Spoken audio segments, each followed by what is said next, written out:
नमस्कार, आप capital TV Uttar Pradesh देखना शुरू कर चुके हैं। मैं हूं आपके साथ समीक्षा तिवारी। संभल में इन दिनों प्रशासन का सख्त रुख साफ तौर पर देखने को मिल रहा है। जिले में लगातार बुलडोजर एक्शन चल रहा है और सरकारी जमीन को अवैध कब्जों से मुक्त कराने का अभियान तेजी से आगे बढ़ाया जा रहा है। यह अभियान अब अपने नए और कहीं ज्यादा सख्त चरण पर प्रवेश कर चुका है। शुरुआती दौर में जहां केवल अवैध निर्माणों पर बुलडोजर चलाकर उन्हें गिराया जा रहा था, वहीं अब प्रशासन ने आगे बढ़ते हुए जवाबदेही तय करने की प्रक्रिया भी शुरू कर दी है। क्या है पूरी कहानी, बताते हैं आपको स्पेशल स्टोरी में।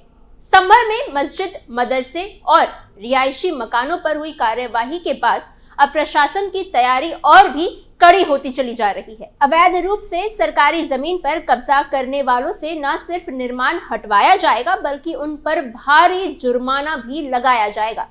प्रशासन का कहना है कि सरकारी संपत्ति पर कब्जा किसी भी सूरत में बर्दाश्त नहीं किया जाएगा और जिन लोगों ने नियमों को ताक पर रख के अवैध निर्माण किए हैं, उनसे उसकी पूरी कीमत वसूली जाएगी। इस अभियान के तहत राजस्व, नगर प्रशासन और पुलिस विभाग की संयुक्त टीम लगातार क्षेत्र में सर्वे कर रही है, रिकॉर्ड खंगाले जा रहे हैं और चिन्हित कब्जों पर कार्यवाही की जा रही है। अधिकारियों का दावा है कि यह कार्यवाही किसी के खिलाफ नहीं, बल्कि कानून के दायरे में रहकर सरकारी जमीन को सुरक्षित करने के लिए की जा रही है। प्रशासन का साफ संदेश है कि अवैध कब्जाधारियों को अब न सिर्फ बुलडोजर का सामना करना पड़ेगा, बल्कि आर्थिक दंड का भी भुगतान होगा। अब आपको बताते हैं कि इस मामले में अब तक किन किन अवैध निर्माणों पर यह जुर्माना लगा दिया गया है। संभल प्रशासन ने साफ किया है कि सलेमपुर सलार उर्फ हाजीपुर के मदीना मस्जिद पर 8 लाख रुपए और मदरसे पर 51 लाख रुपए का जुर्माना लगाया गया है। जी हां, वहीं इस कड़ी में प्रशासन ने राया बुजुर्ग गांव में अवैध निर्माण के खिलाफ बड़ी और सख्त कार्यवाही की है। जानकारी के मुताबिक गौसुलबरा मस्जिद पर 8 लाख रुपए का जुर्माना लगाया गया है, जबकि मदरसे पर 6 लाख रुपए का आर्थिक दंड तय किया गया है। इसके अलावा तालाब की सरकारी भूमि पर अवैध निर्माण करने वालों पर कुल 1,24,000 रुपए का जुर्माना लगाया गया है।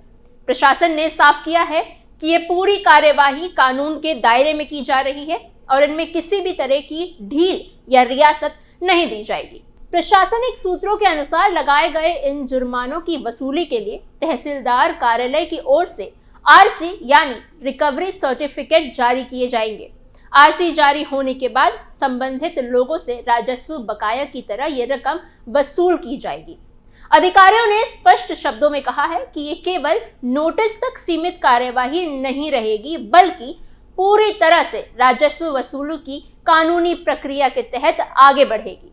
सबसे अहम बात तो ये है कि अगर किसी भी व्यक्ति या स्थान ने जुर्माने की राशि तय समय सीमा के भीतर जमा नहीं की, तो प्रशासन की ओर से रेवेन्यू कोर्ट के प्रक्रिया के तहत एक कड़ी कार्यवाही की जाएगी। इस कार्यवाही के अंतर्गत संबंधित लोगों की चल और अचल संपत्तियां यानी वाहन, नकदी, गहने, मकान, दुकान, गोदाम या अन्य संपत्तियां जो भी उनके पास है वो जब्त की जा सकती है। इतना ही नहीं, बल्कि आवश्यकता पड़ने पर इन संपत्तियों की नीलामी कर जुर्माने की राशि वसूल ली जाएगी।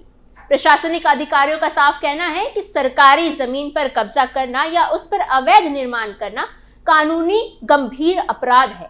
ऐसे मामलों में अब किसी भी स्तर पर समझौता नहीं किया जा सकता।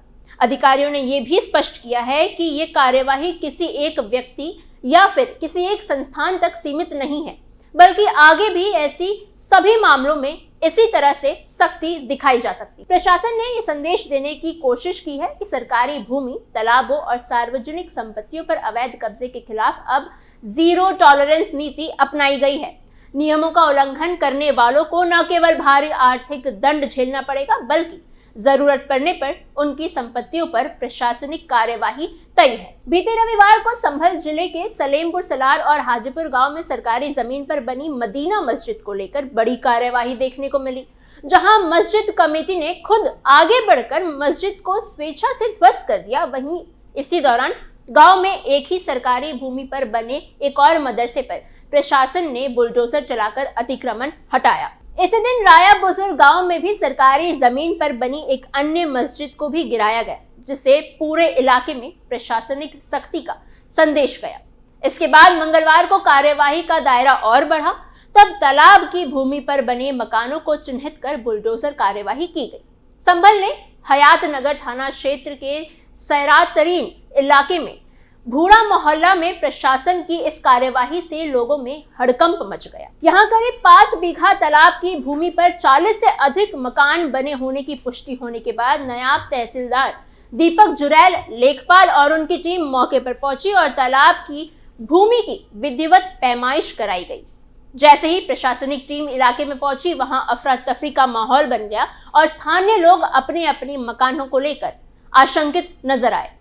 कई लोगों ने संभावित कार्यवाही को लेकर चिंता जाहिर की। प्रशासन ने साफ तौर पर कहा है कि पैमाइश की प्रक्रिया पूरी होने के बाद से ही आगे की कार्यवाही पर अंतिम निर्णय लिया जाएगा। इसी बीच संभल में जारी इस अभियान के दौरान एक और संवेदनशील मामला सामने आया, जब चौधरी सराय इलाके में स्थित दादा मियां की मजार से सटी एक कब्रिस्तान की भूमि पर बनी मस्जिद प्रशासन की कार्यवाही के दायरे में आ गई। तहसीलदार धीरेन्द्र प्रताप सिंह लेखपालों की टीम के साथ मौके पर पहुंचे और मस्जिद में मुतवली मोहम्मद सुल्तान को 15 दिन के भीतर मस्जिद हटाने का अल्टीमेटम जारी कर दिया, जिससे इलाके में चर्चा और चिंता दोनों का ही माहौल बन गया। प्रशासन की ओर से मजार परिसर को लेकर सख्त रुख अपनाया गया है। अधिकारियों ने स्पष्ट किया है कि मजार परिसर में बिना अनुमति लगने वाले साप्ताहिक बाजार पूरी तरह से अवैध है और यदि इसे तत्काल नहीं हटाया गया तो कड़ी कार्यवाही की जाएगी। स्थानीय लोगों की शिकायत करने के अनुसार हर शुक्रवार को यहां बड़ी संख्या में लोग एकत्रित होते हैं, जिससे आसपास के इलाकों में भारी भीड़, जाम और आम जनता को आवाजाही में गंभीर परेशानी का सामना करना पड़ता है। एम्बुलेंस, स्कूल जाने वाले बच्चों को और रोजमर्रा में काम में निकलने वाले लोगों को इससे काफी दिक्कत होती है। तहसीलदार धीरेन्द्र प्रताप सिंह ने इस मामले में मजार और मस्जिद के मुतवली को साफ शब्दों में चेतावनी दी है कि बिना प्रशासनिक अनुमति किसी भी प्रकार का बाजार, मेला या धार्मिक आयोजन नहीं किया जा सकता। उन्होंने कहा है कि नियम सभी के लिए समान है और यदि नियमों का उल्लंघन हुआ तो प्रशासन सख्त से सख्त कार्यवाही करने से पीछे नहीं हटेगा। तहसीलदार ने बताया कि जनता दर्शन कार्यक्रम के दौरान स्थानीय निवासियों की ओर से एक लिखित प्रार्थना पत्र सौंपा गया था, जिसमें इस पूरे मामले पर गंभीर आपत्ति भी जताई थी। शिकायत में यह भी उल्लेख किया गया कि कथित तौर पर कब्रिस्तान की भूमि पर मस्जिद का निर्माण किया गया है, जो कि न केवल प्रशासनिक नियमों के खिलाफ है बल्कि शिकायतकर्ताओं के अनुसार इस्लामिक सिद्धांतों के भी विपरीत बताया गया है। जी हाँ, स्थानीय लोगों का कहना है कि इस वजह से क्षेत्र में लगातार अव्यवस्था बनी रहती है और शांति व्यवस्था प्रभावित होती है। प्रशासन ने संबंधित पक्ष को 15 दिनों का समय दिया है ताकि वह स्वयं ही कथित अवैध तौर पर जो बने हुए ढांचा है उसे हटा दिया जाए। अधिकारियों ने स्पष्ट किया है कि यदि तय समय सीमा के भीतर कार्यवाही नहीं की जाएगी तो प्रशासन कानून के तहत आगे कार्यवाही करेगा। वहीं दूसरी ओर मस्जिद के मुतवली मोहम्मद सुल्तान ने प्रशासन की कार्यवाही पर सवाल खड़े कर दिए हैं। उनका कहना है कि ये जो मस्जिद है ये कोई नई नहीं है, बल्कि करीब 700 से 800 साल पुरानी मस्जिद है और उनके पूर्वजों के समय से ये यहीं मौजूद है। उन्होंने दावा किया कि दादा मियां की मजार भी लगभग 700 साल पुरानी है और मस्जिद उसी ऐतिहासिक काल की एक नींव है। मुतवली का कहना है कि उन्होंने किसी भी तरह का नया निर्माण नहीं कराया है और ये पूरा मामला पुराने धार्मिक स्थल से जुड़ा हुआ है। अब वे इस पूरे प्रकरण में कानूनी सलाह लेकर आगे की रणनीति तय करेंगे। संभल प्रशासन ने एक बार फिर दो टूक संदेश दिया है कि सरकारी जमीन पर किसी भी प्रकार का कब्जा बर्दाश्त नहीं किया जाएगा, चाहे वो धार्मिक आड़ में हो या फिर निजी लाभ के लिए। हाल ही में हुए बुलडोजर एक्शन के बाद अब प्रशासन ने जुर्माना, आरसी, कुर्की और नीलामी जैसे कानूनी प्रक्रिया भी शुरू कर दी है। प्रशासनिक सूत्रों के अनुसार आने वाले दिनों में यह अभियान और भी तेज किया जाएगा। फिलहाल कई अन्य स्थानों को भी चिन्हित किया गया है जहां सरकारी भूमि पर अवैध निर्माण होने की आशंका है।